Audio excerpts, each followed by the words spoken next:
L'actualité nationale et internationale. Waga FM, la radio leader. Waga FM, la matinale info.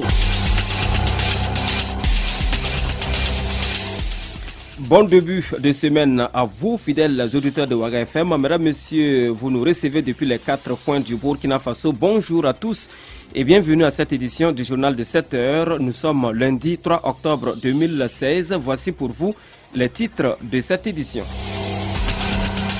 Soumane Touré, président du Parti indépendant pour le travail et la justice, s'est longuement exprimé face à ses militants et aux journalistes samedi dernier à Ouagadougou.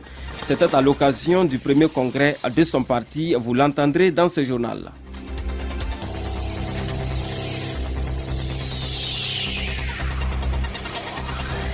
Et puis retour dans ce journal sur la sortie médiatique du procureur général après la Haute Cour de justice. Armand Ouedraogo annonce que Blaise Compaoré, en tant que ancien président du Faso, ne sera pas poursuivi pour haute trahison car l'Assemblée nationale, selon lui, s'est trompée. Vous l'entendrez dans ce journal. Et puis en sport, football, Sita Sangaré a annoncé hier dimanche qu'il sera candidat à sa propre succession à la tête de la Fédération burkinabé de football.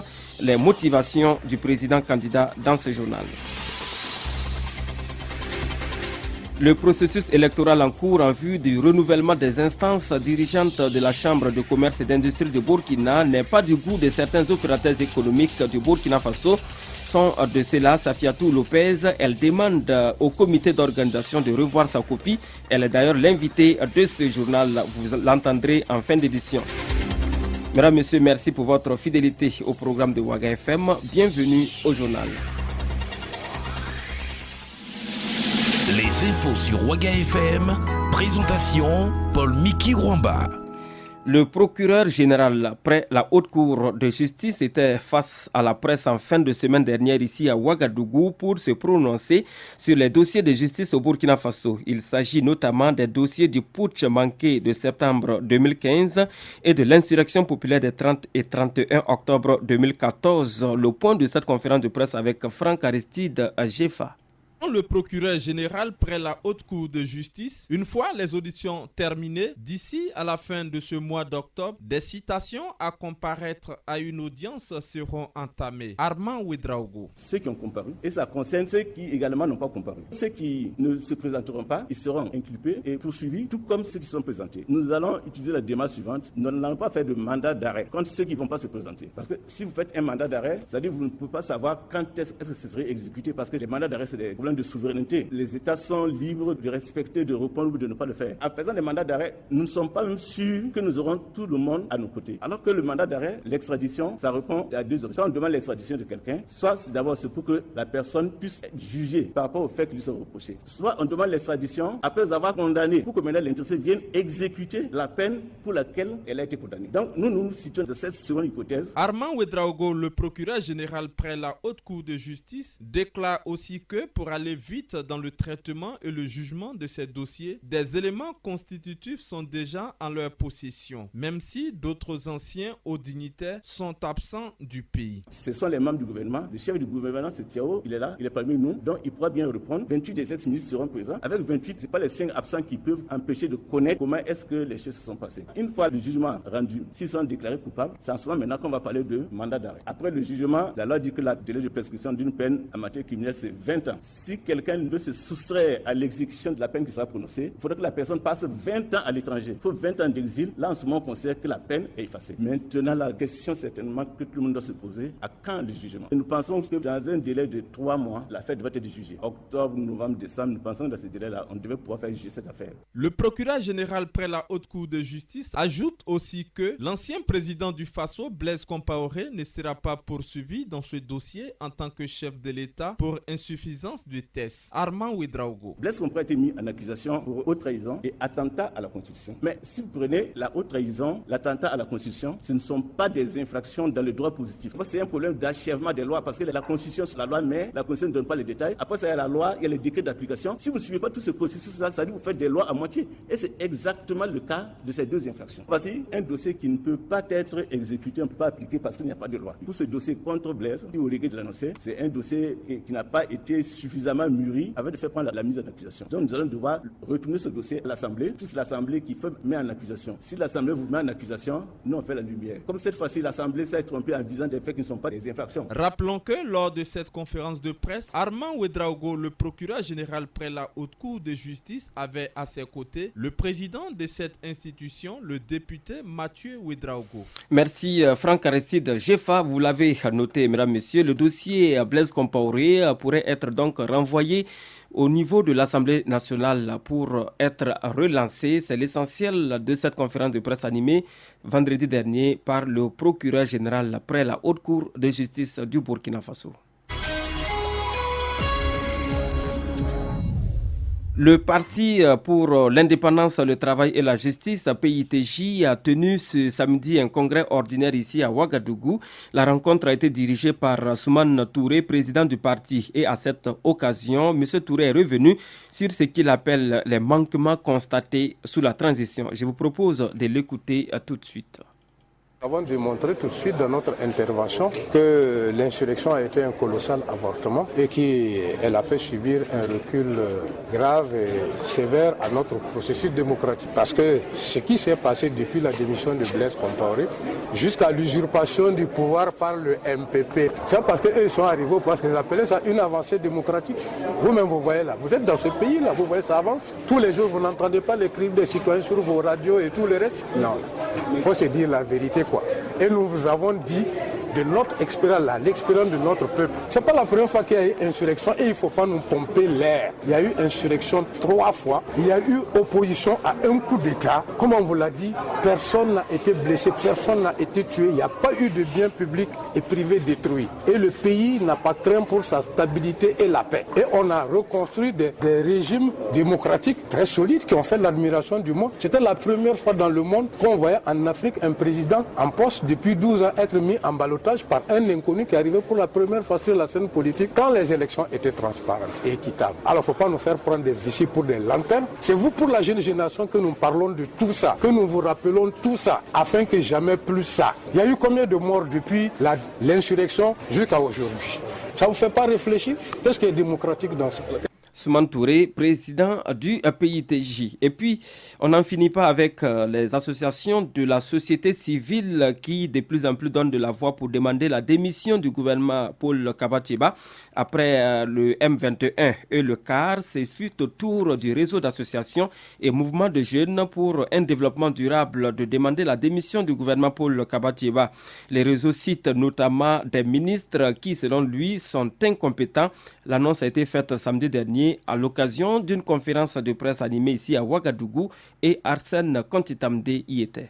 Les criminations contre la gouvernance du président Roch-Marc Christian Kaboré deviennent de plus en plus nombreuses. Après le mouvement CAR, le M21 et bien d'autres organisations de la société civile, c'est le réseau d'associations et mouvements de jeunes pour un développement durable qui sort de son silence. Et pour son premier point de presse, le RAM-JDD frappe fort. Fabrice Sawadougou. Nous souhaitons la démission de certains ministres au sein du gouvernement que nous estimons incompétents, car ces derniers n'ont fait aucune action forte à l'endroit d'un changement positif au sein de leur ministère. Nous pouvons en citer le ministre de l'Enseignement supérieur, de la Recherche et de l'Innovation, le ministre de l'Enseignement national et de l'Alphabétisation et le ministre de la Santé. En plus de demander la démission de ces 3 ministres, le réseau d'associations et mouvements de jeunes pour un développement durable critique 2 mesures phares du gouvernement. Depuis les 9 mois de gestion du Roch-Marc Christian Kaboré, nous ne sommes pas encore satisfaits parce que les 2 mesures salutaires qu'il a mises en place sont en train de connaître des limites. Alors en ce qui concerne le recrutement des 4200 jeunes, aujourd'hui les camarades ont des problèmes à Koudougou avec un retard criard sur la formation. Quand on prend aussi la gratuité des soins, les enfants allant de 0 à 5 ans, il y a un problème avec le bras de fer que le ministre de la Santé a engagé avec la CAMEC. Nous constatons des ruptures au niveau des CSPS, ce qui crée des problèmes entre la population et les agents de santé. Outre ces différentes critiques portées à l'exécutif burkinabé, le RAM-JDD demande la justice pour Norbert Zongo, Dabo Boukari et Thomas Sankara.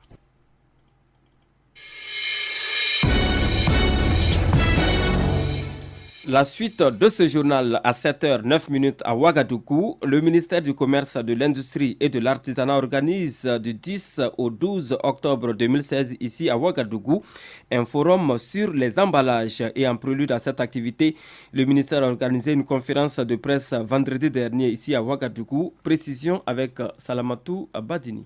Le thème emballage de qualité, facteur de compétitivité des entreprises à l'exportation, que se tiendra ce forum. Pour le secrétaire général du ministère du Commerce, Sibiri Sanou, la qualité des produits exportés à elle seule ne suffit pas pour compétir sur le marché, d'où la tenue de ce forum. Le produit à lui seul ne se vend pas. Pour mieux le vendre, pour lui donner de la valeur ajoutée, il faut justement donc un bon emballage, il faut que le produit soit bien protégé. La seule présentation, donc, du produit, à elle seule suffit pour effectivement donc attirer, s'ouvrir la clientèle.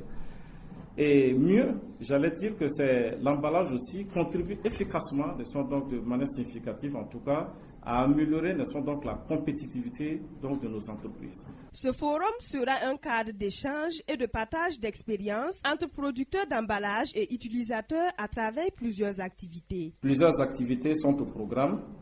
Il s'agit entre autres de conférences et de panels sur différents thèmes liés à la problématique de l'emballage. De ces conférences devront sortir des recommandations fortes visant à améliorer sensiblement l'accessibilité aux emballages de qualité pour une meilleure compétitivité des produits agroalimentaires. Ces rencontres vont aussi servir de cadre de formation et de sensibilisation sur l'intérêt de l'emballage pour l'entreprise exportatrice burkinabé. Plusieurs entreprises de fabrication d'emballages d'Afrique, d'Europe et d'Asie seront au rendez-vous.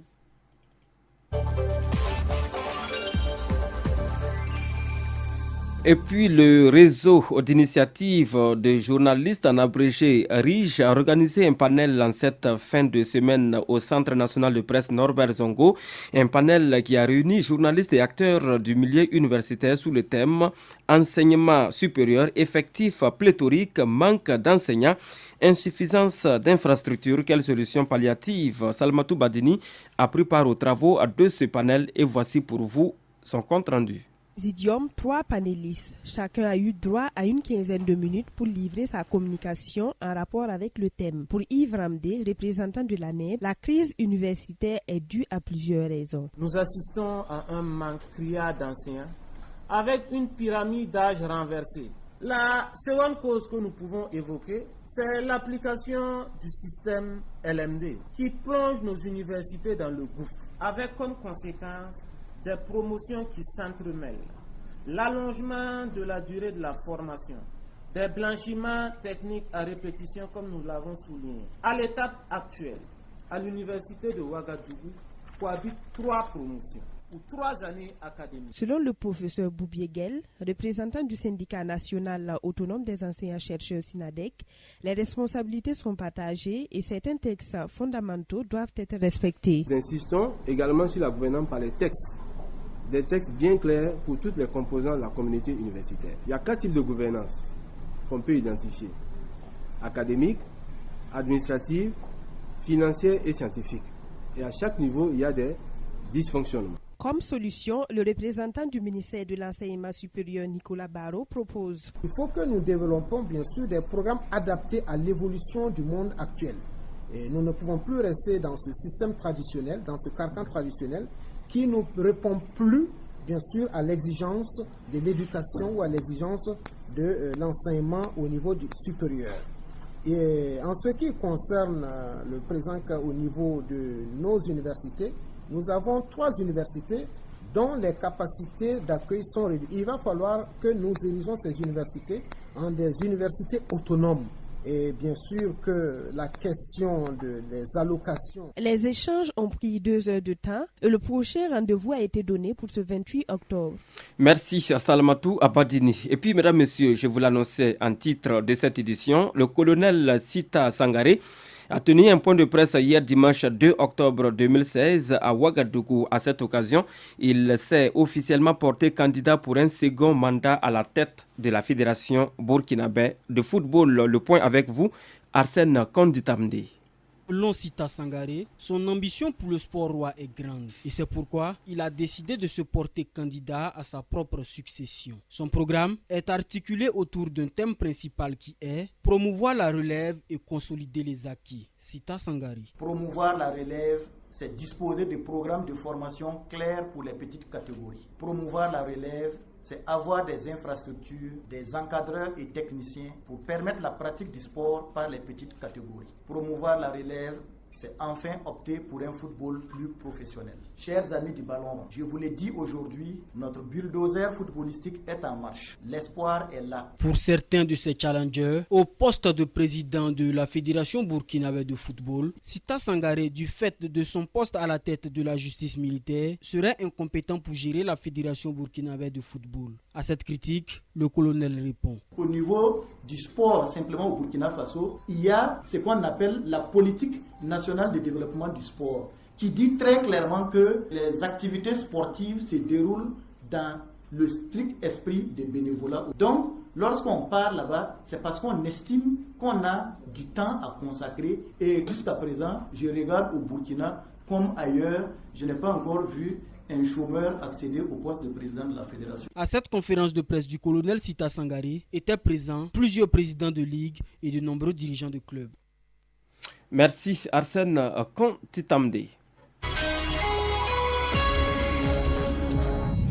C'est en principe ce lundi que s'ouvre ici à Ouagadougou la 3e édition de la semaine de l'architecte du Burkina qui coïncide cette année avec le 25e anniversaire de l'Ordre des architectes du Burkina. En prélude à cette activité, le Conseil national de l'Ordre des architectes du Burkina a animé vendredi dernier un point de presse à Ouagadougou. Il s'est agi essentiellement de donner les couleurs de cette 3e édition de la semaine de l'architecte du Burkina. Des précisions dans ce compte-rendu que je vous propose. La 3e édition de la semaine de l'architecte est doublée par la commémoration cette année du 25e anniversaire de l'Ordre des architectes du Burkina. La rencontre se tient du 3 au 9 octobre, essentiellement dans la salle des banquets de Ouaga 2000. Le président du Faso, Roch-Marc Christian Kaboré, a été choisi pour être le patron de l'événement. Un événement qui se tient autour du thème « L'architecte, votre partenaire sûr pour des constructions de qualité ». Valérie Sanou, présidente de l'Ordre des architectes du Burkina. Le thème a été choisi pour montrer à la population que l'architecte, au-delà d'être un professionnel, donc il est un partenaire, il vous accompagne et au-delà de la conception, donc tout le monde connaît l'architecte qui fait les plans, c'est ce qu'on dit communément. L'architecte est également là pour assurer le suivi architectural du projet jusqu'à sa réalisation. C'est pour ça que nous avons mis l'accent sur la construction, sur le partenariat et sur le fait que ce partenariat avec l'architecte permet donc d'aboutir à des projets de qualité. Donc c'est pour ça le thème, l'architecte, votre partenaire sûr pour des projets de qualité. Le programme de la semaine de l'architecte prévoit des expositions faites par des professionnels de l'acte de bâtir, des conférences et tables rondes, des œuvres sociales, un dîner gala, des formations, ainsi que des activités culturelles et sportives. Et c'est le grand public qui est ici invité. Valérie Sanou. Nous invitons réellement le public parce que nous n'avons pas l'occasion de faire de la publicité, parce que la publicité est régie donc par des dispositions contraignantes au niveau de nos textes. C'est de venir voir les expositions, venir voir de quoi les architectes sont capables, c'est de venir participer aux tables rondes pour réfléchir sur les enjeux qui sont liés à la transition énergétique, sur comment valoriser notre patrimoine architectural burkinabé. C'est vraiment des journées portes ouvertes. Venez donc découvrir de quoi les architectes sont capables et échanger sur les attentes, sur également ce que vous pensez qu'on peut donc faire pour améliorer davantage notre profession au niveau du Burkina Faso. Après 25 années d'activité, l'Ordre national des architectes du Burkina nourrit le secret espoir de briser la barrière qui sépare l'architecte du burkinabé lambda, qui devrait désormais avoir le réflexe de s'attacher les services d'un architecte, quelle que soit la taille de son projet de construction.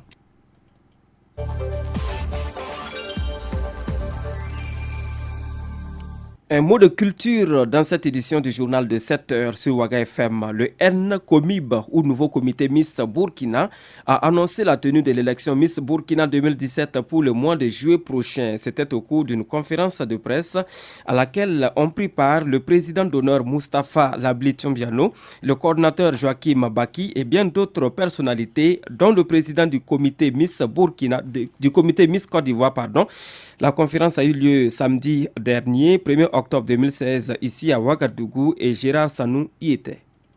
5 ans de rupture, Miss Burkina renaît de ses cendres avec un nouveau comité, le NCOMIB, dont le président Alpha Ouedraogo décline ici les objectifs. Le nouveau comité, comme vous le constatez, est une équipe jeune, diverse et talentueuse, qui reprend aujourd'hui le flambeau dans une vision qui se décline essentiellement en 4 mots: organisation, innovation, qualité et prestige. Pour un tel concours de beauté, il faut une parfaite harmonie entre le comité d'organisation et certains ministères, dont principalement celui de la femme. Cheikh Sanou, chargé des relations extérieures et partenariats. Nous avons aussi demandé une audience auprès du ministère de la promotion de la femme.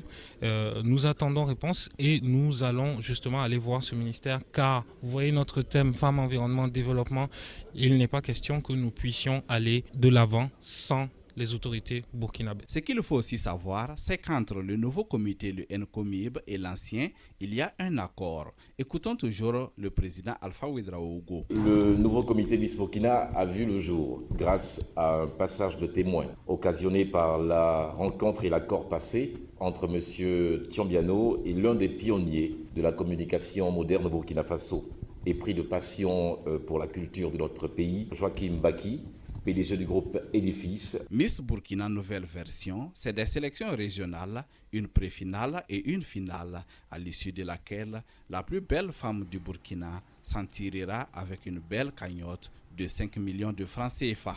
Merci Gérard Sanou. Et puis il faut rappeler que le président du comité d'organisation Alpha Ouedraogo n'est autre que le directeur des programmes de la radio Waga FM.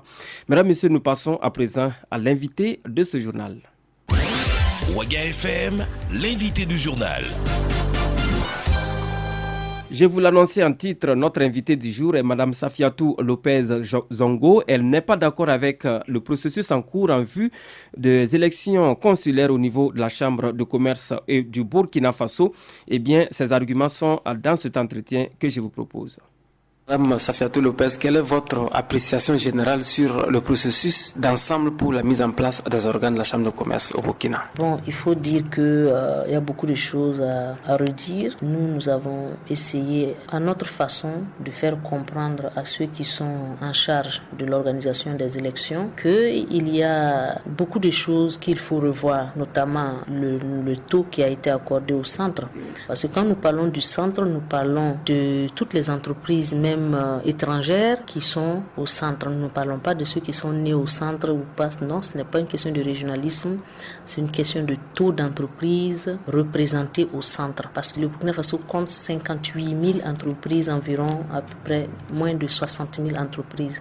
Et 77,7% de ces entreprises sont basées au centre dans le cadre du Yogo. Et dans la répartition de la Chambre de commerce, de la délégation spéciale et du ministère, il n'y a que 30% de sièges qui sont accordés au centre et les petits commerçants qui sont nombreux n'ont que 2 sièges. C'est entre autres nos revendications et nous avons essayé de discuter avec ceux qui sont en charge, notamment le ministre du Commerce et puis aussi de certaines têtes qui sont là-bas que nous pensons que normalement ils ne devraient pas être là. Lors de ces négociations, est-ce que vous avez le sentiment ou le soupçon qu'il y a des manigances dans la procédure? Nous avons en tout cas le sentiment qu'il y a beaucoup de manigances. Il y a beaucoup de manigances. Quand vous regardez la Chambre des mines, c'est une chambre assez importante. On l'a séparée de la chambre de commerce parce qu'elle est importante, peut-être plus importante que la chambre de commerce ou bien aussi importante que la chambre de commerce. Mais aujourd'hui, ils ont travaillé sous la transition à ramener la chambre des mines au niveau de la chambre de commerce. S'il y a un problème, s'ils trouvent que la séparation de la chambre des mines et la chambre de commerce n'a pas donné, s'il y a eu des failles, qu'on nous explique et qu'on ramène le tout à une seule chambre et qu'on annule la chambre et des mines. Mais de cette façon, on sent qu'il y a une manipulation, on sent qu'on veut nous imposer aussi quelqu'un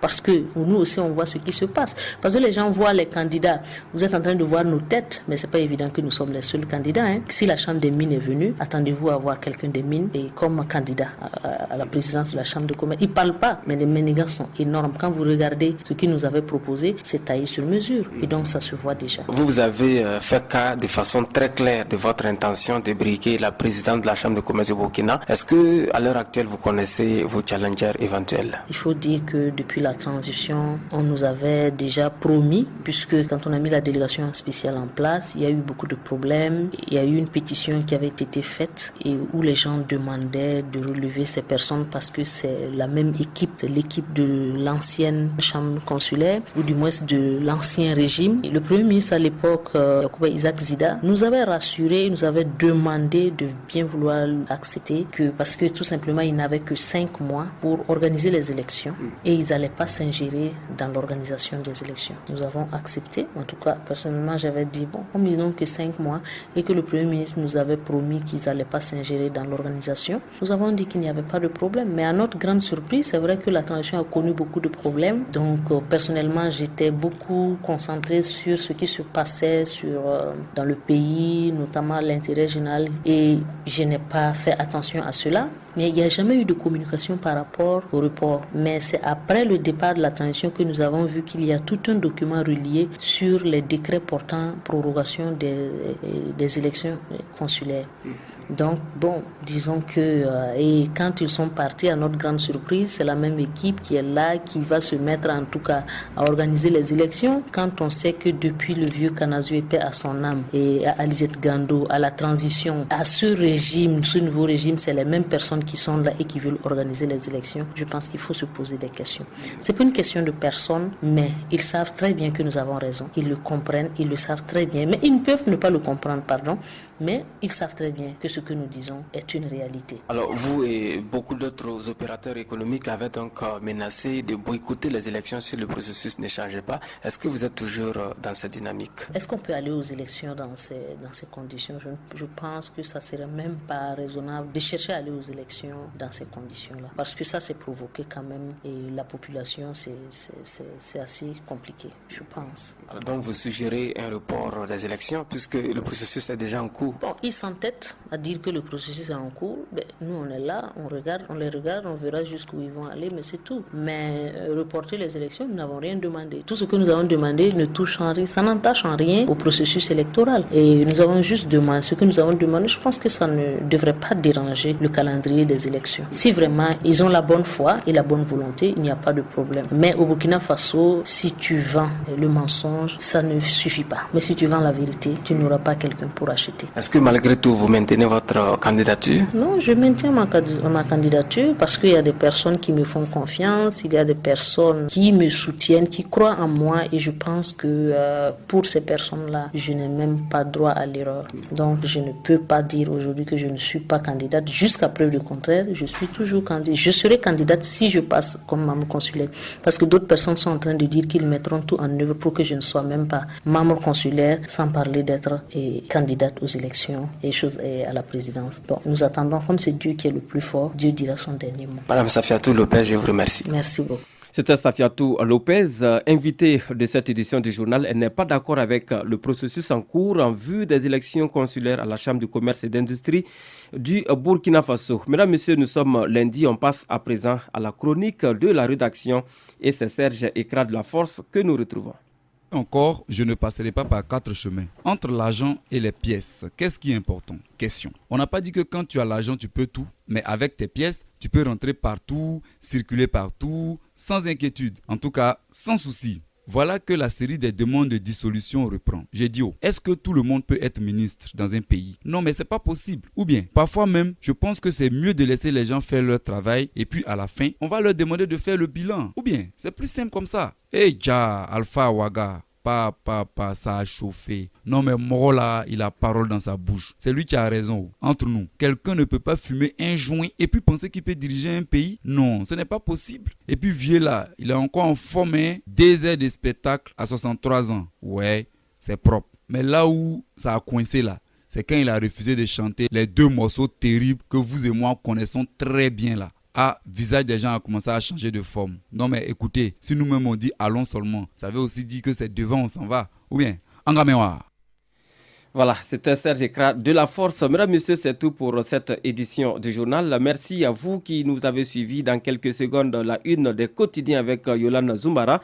À 7h45, commentons l'actualité. À 8h, le retour des infos sur Ouaga FM. Ouaga FM, la matinale info.